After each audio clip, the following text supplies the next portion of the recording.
2019년 이맘때 밤늦은 시간, 충남 서천의 작은 단독주택이 평소와 달리 소란스럽습니다. 이곳에 살던 60대 남성이 시신으로 발견됐기 때문입니다. 이 머리 위로 결박된 손목, 허벅지에 깊은 상처들, 게다가 주변에 뿌려진 토마토 케첩, 마요네즈에 밀가루, 고추냉이 가루까지 그야말로 난장판인데 그 와중에 범인은 혈흔이 남은 옷을 세탁까지 한 듯합니다. 이 엽기적인 범행 현장에 긴장한 경찰. 그러던 중 피해자 아들이 보내온 편지 꾸러미가 도착됩니다. 오늘 사건연구소의 키워드는 유영철급 잔혹 존속살인입니다. 예, 오늘 좀 끔찍한 사건이더라고요. 5년 전에 충남 서천의 한 단독주택 안에서 60대 남성이 참혹하게 살해된 채 발견이 됐는데 앞서 들으신 것처럼 범행 현장은 그런 상황이었습니다. 좀 설명 좀 해주시죠. 네, 이게 2019년 1월 2일 밤에 신고가 들어왔습니다. 충남 서천의 한 단독주택인데 이 집주인이 66살 남성이었습니다. 시신으로 발견된 상황입니다. 지인이 찾아갔다가 인기척은 없는데 TV만 켜져 있는 것 같아서 신고를 했는데 그 119가 출동해서 뜯고 들어가 보니까 숨져 있었던 상황입니다. 그런데 현장이 그야말로 난장판이었는데 시신이 일단 머리 위로 양손이 결박이 돼 있었고요. 허벅지에 깊은 자상을 비롯해서 엎드리거나 누워있을 때 여러 차례 흉기로 공격당한 듯한 그런 흔적이 있었습니다. 갈비뼈도 골절돼 있고 머리에도 상처가 있었는데 와중에 주변 혈흔은 청소한 것 같았고요. 이 시신 주변엔 온통 토마토 케첩과 마요네즈를 뿌려놓은 상태였습니다. 예, 너무 구체적으로 얘기는 마시고요. 자, 뭔가 이상합니다, 교수님. 네, 그렇습니다. 지금 이제 범행 현장을 더럽힌 것 같기도 하고 치우려고 한 것 같기도 하고 좀 이상한데요. 일단 그 피해자 머리에는 밀가루 같은 것, 또 고추냉이 가루도 있고 예. 현장에 여러 가지 어떤 그 흉기가 그대로 있었어요. 그래서 이제 허벅지를 공격을 한 그 흉기는 범인이 그냥 들고 나간 것으로 경찰은 추정을 했는데 사실 이 피해를 당한 숨진 60대 남성 같은 경우는 한겨울인데도 보일러를 트지 않고 보온 텐트를 치고 잘 정도로 상당히 알뜰했다 그럽니다. 그런데 이제 범죄 현장을 수색을 하던 그 경찰 눈에 띈 것은 편지 꾸러미가 있었었는데 그 보낸 사람이 바로 이 피해자의 아들인 32살 된 손모 씨의 편지였다는 거죠. 근데 좀 특이한 것이 그 손모 씨가 교도소에서 복역을 하면서 아버지에게 보낸 편지인데 안에 있는 내용을 확인해 보니까 내가 출소하면은 뭐를 할 거니까 돈을 1,000만 원을 달라라고 여러 번 요청하는 그런 내용이 담겨 있었습니다. 자, 일단 아들이 좀 의심스럽긴 하지만 수감 중이었으면 이런 짓을 못했을 거 아니에요. 그런데 그 아들이 2018년 여름에 이미 출소를 했습니다. 그러니까 지금은 바깥에 있는 상황이었던 거죠. 이 피해자 같은 경우 20여 년 전쯤에 이혼을 했는데 이 전처한테 우선 이런 사실 알렸더니 출소한 아들에게 연락을 했다. 곧 오겠다고 하더라. 이런 얘기를 했다고 합니다. 그런데 온다던 아들 이 손 씨가 전화를 꺼놓고 이제 잠적을 한 건데요.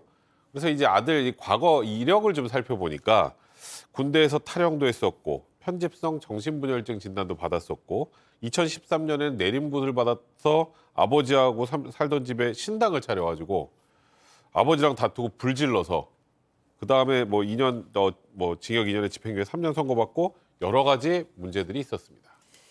자, 뭔가 좀 전적이 있네요. 네, 그렇습니다. 경찰도 그래서 그 아들을 가장 유력한 용의자로 보고 추적을 시작을 했는데 나타나질 않은 거예요. 근데 사건 기록을 보니까 아들하고 행적하고 대조를 해보니까 2018년 12월 28일쯤에 사건을 저지른 것으로 보이는데 어디 가는지 묘연한 겁니다. 서울에서 일하던 PC방에서는 일을 그만둔다고 했고 아까 이제 정신과 질환이 있었다고 했는데 약을 한 20일치를 자주 못 오겠다면서 미리 받아갔다라는 겁니다. 그래 이제 어디서 찾아야 되나 싶은데 카드 사용 기록이 하나씩 나오는데 이게 희한한 게 익산이었다가 천안이었다가 다시 서울 쪽으로 왔다가 광명에 갔다가 부산? 이 공통점은 KTX 정차역이 있는 곳들인 겁니다. 그래서 경찰이 그럼 KTX를 타고 이동한다는 것까지는 파악을 했습니다. 자, 그럼 어디로 갔을까요? 네, 그러니까 그걸 지금 알아내야 하는 상황인데 이 와중에 그 오랫동안 떨어져 산 모친도 그 아들이 나한테도 만나러 온다고 했었다. 나도 돈 달라는 거 거절했기 때문에 분명 나한테도 악감정이 있을 거다. 라면서 굉장히 불안해하던 상황이었습니다. 하루빨리 잡아야 하던 상황이었는데 이 마침내 지난 그 1월 6일이었고요. 2019년 1월 6일이었고요. 오후 4시에 부산에서 손 씨는 검거가 됐습니다. 순순히 범행을 인정을 했는데 가방에서 흉기도 나왔습니다. 그런데 소지품 가운데서 이 생판 모르는 제3자의 카드들이 나온 겁니다. 이게 뭐냐 추궁을 했더니 너무나 담담하게 내가 사실 2명을 더 죽였다라고 얘기를 했다고 합니다. 자, 자기 친부를 살해하고 2명을 더 살해했다. 연쇄살인이었어요. 네, 이걸 이제 통상 범죄학적으로 금전 추구형 연쇄살인이다라고 얘기를 합니다. 이 도주 중이었던 1월 5일 인천 지역에서 일면식도 없었던 그 80대 노부부를 살해를 했는데요. 그 범행 목적은 도주 자금을 마련하기 위한 것이었다라고 합니다. 실제로 이 경찰이 이 얘기를 듣고 과연 이것이 맞는 말인지를 확인하기 위해서 그 카드 명의자의 주소가 있지 않겠습니까? 그래 그 주소를 실제로 가보니까 그 집안 안방에 노부부하고 반려견이 흉기에 찔려서 참혹하게 숨져 있던 그런 상태였단 말이에요.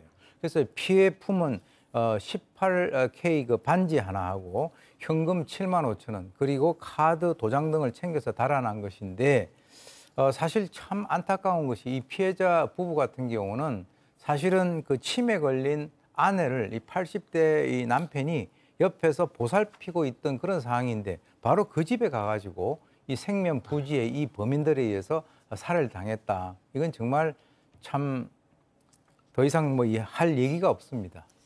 자, 참 양 변호사님 공범이 있었다고요? 네, 공범이 있습니다.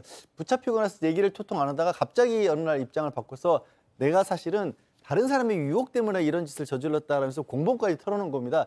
어떻게 된 거냐고 했더니 이자가 출소위에 불법 퇴폐업소에서 일을 했는데 거기 사장이라는 사람이 30대 남성이 좀 그 사람이랑 가까워졌던 모양이에요. 그래서 그 사장이라는 사람한테 우리 아버지가 사실은 돈이 30억이 넘게 있는데 돈도 안 준다. 내가 어렸을 때부터 학대도 당했고 나를 정신병원에 입원시켜서 내가 생활을 못하고 있다. 이런 식으로 얘기를 했더니 이 업주가 나 같으면 확 아버지 해쳐버리고 그 돈으로 떵떵거리며 살겠다면서 자기가 본인이 과거에 킬러 생활을 했었기 때문에 사람 해치는 걸 잘 안다면서 자세히 알려줄게 되시고 대신에 나한테서 배워가지고 사람을 해치고 얻은 돈의 절반을 달라. 이렇게 얘기를 했다는 겁니다.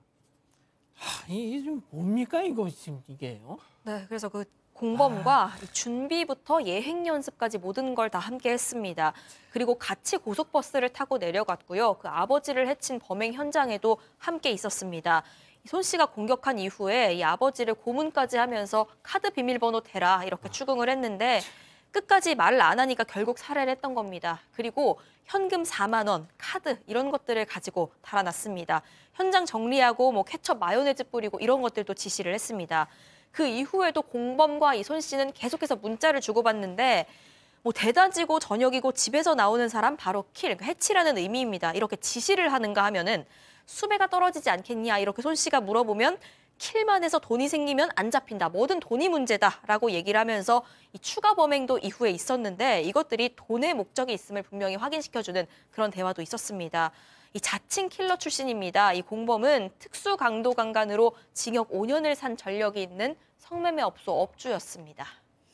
그 2019년 1월 이 사건이 벌어졌던 2019년 1월에 도대체 무슨 일이 있었는지는 모르겠는데 저 친부를 3명을 살해한 손모라는 녀석은 아직 이름도 공개가 안 됐고 공범은 성도 모르고요. 손모는 이름 왜 신상 공개에 대한 그런 얘기가 저 당시에 없었는지 저는 오늘 이걸 리뷰하면서 정말 너무너무 아니 2019년에 도대체 무슨 일이 있었길래 이렇게 다들 이 사건에 이렇게 무관심했던 걸까라는 생각이 들더라고요. 그러니까 저도 이거 보면서 왜 자꾸 손모라 그러나 생각해보니까 저때 신상 공개가 안 됐던 걸로 기억이 나요. 근데 지금 이 남성 아까 과거에 정신분열증을 앓았던 적이 있다. 그러니까 여지없이 심신미약을 주장했었습니다. 하지만 재판부에서는 정신감정 결과 현재는 멀쩡하다 이렇게 판단을 했고요. 검찰이 구형을 하면서 뭐라 그랬냐면 유영철만큼 잔혹하다. 그래서 사형 구형을 했습니다. 그런데 공범은 이렇게 얘기했어요. 또 뭐라고 변명했냐. 설마 살해까지는 안 하겠지 싶어서 돕기 시작했던 거고 어느 순간에 도피 같은 거 왜 도와줬냐 그랬더니 그 이후에 내가 죽을까 봐. 내가 피해를 볼까 그랬다. 이렇게 주장을 했습니다만 재판부가 받아들이지 않았습니다. 당시 이 손 씨에겐 무기징역, 공범에겐 징역 30년을 선고했습니다. 이자들이 주고받은 문자 메시지를 봤더니 우린 급이 다르다. 더 많이 죽여야 세상이 우리를 알아준다. 이런 가당차는 얘기를 나눴더라고요. 자, 교수님이 마지막으로 좀 정리를 해 주시죠. 그러니까 이 손 씨가 뭐 징역을 얼마나 뜰까, 뭐 3킬이면은 쪽팔리지 않는다. 3킬이면 3명을 살해하는 겁니다. 그랬더니 이 공범이 더 죽여야 알아준다. 기본이 10명이다. 그리고 우리는 피라미들 그 살인자들하고 급이 다르다. 그러니까 또 공범은 이렇게 부추깁니다. 너 실력을 보니까 300킬 해도 될 것 같다. 그러니까 이 손 씨가 그 공범에게 형님 같은 거물을 만난 게 엄청난 행운이자 대박이다. 이런 얘기를 갖다 합니다. 한마디로 악마를 본 거죠. 자기 아버지를 살해하고 난 뒤에 이 얘기를 하는 것을 보면 저 자들이 과연 나와도 제대로 인간이 될 수 있을까라고 하는 그런 측면에서는 저는 인간이 되기가 힘들지 않을까라고 하는 그런 의구심이 드는 사건입니다. 알겠습니다. 말이 안 나옵니다. 도대체 내용이 너무 이 사건의 진실을 추적하고 싶으십니까? 그렇다면 사반 채널을 구독해주세요. 지금까지 이자연 기자였습니다.